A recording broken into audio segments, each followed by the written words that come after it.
So just how do you find investors for real estate syndication? This is Tilda Moschetti of Altitude Syndication Founders Club. We're going to go through a very high-level talk about that today. It's a common question. It is probably the starting point and one of the sources of fear and confusion for most syndicators getting started. Just how do they get started in finding those investors? So there's really two ways to find anybody and to do this. So there's an online way and there's an offline way.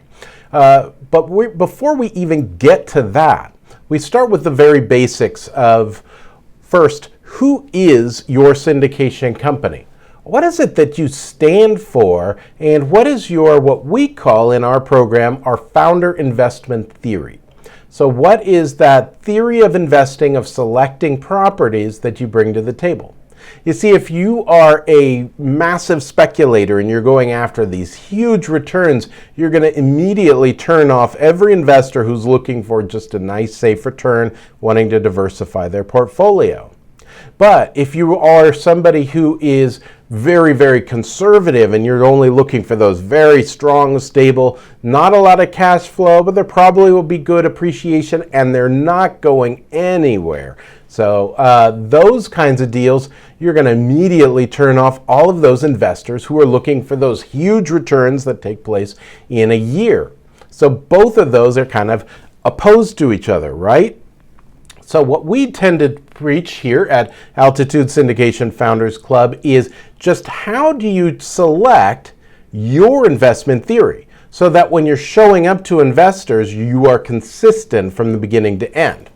And then you take that founder investment theory and you come to it with the philosophy of, I am going to be building a relationship with my investors. This is a long-term relationship because it's much easier to establish a relationship with an investor over and over again and to get them to do more and more deals with you rather than to try and find new investors every single time. So that's the philosophy, and then we bring to them the founder investment theory, and we take those core elements and we apply them to both an online search and an offline search. In the online world, we have different ways. We can advertise. We can, if we're doing it as, for example, of Regulation D 506C, or we can, or if it's a Regulation A, we can advertise. We can put things on our funnels. We can do things like that. It's okay if people know about your deal in the online world if it's not being syndicated, so long as you've got a very strong relationship already set up. So for example, if on LinkedIn you put, look, I've got a 506B offering that's taking place, and here's the property and here's what it's going to be doing. And as part of that conversation, you have investors like saying, hey, that sounds pretty good. Now, each one of those investors, because you're not allowed to technically advertise under 506B, each one of those deals, you need to then show that you've had a substantial existing business relationship prior to them seeing the advertising.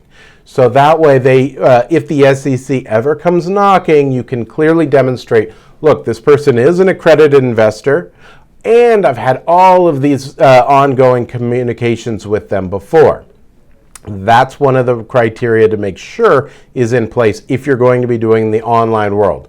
Typically, we're not doing much in the online world if it's not part of a 506C or a Regulation CF or Regulation A.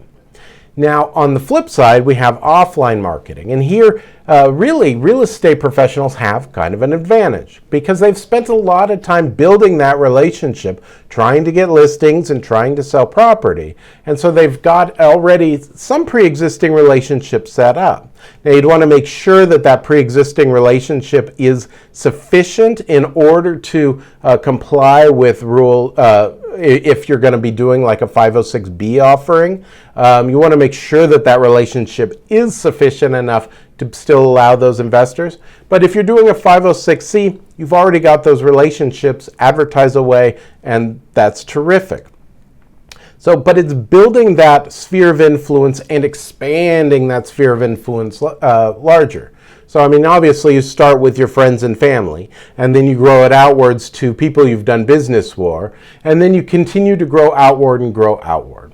So hope that helps. This is Tilda Moschetti, Altitude Syndication Founders Club. If you want more information about how to find investors, give us a call, contact us, because through our program, through the Altitude Syndication Founders Club, we do trainings on how to build those relationships quite frequently. It's part of what we do, and hope that helps. 3, 2, 1, liftoff.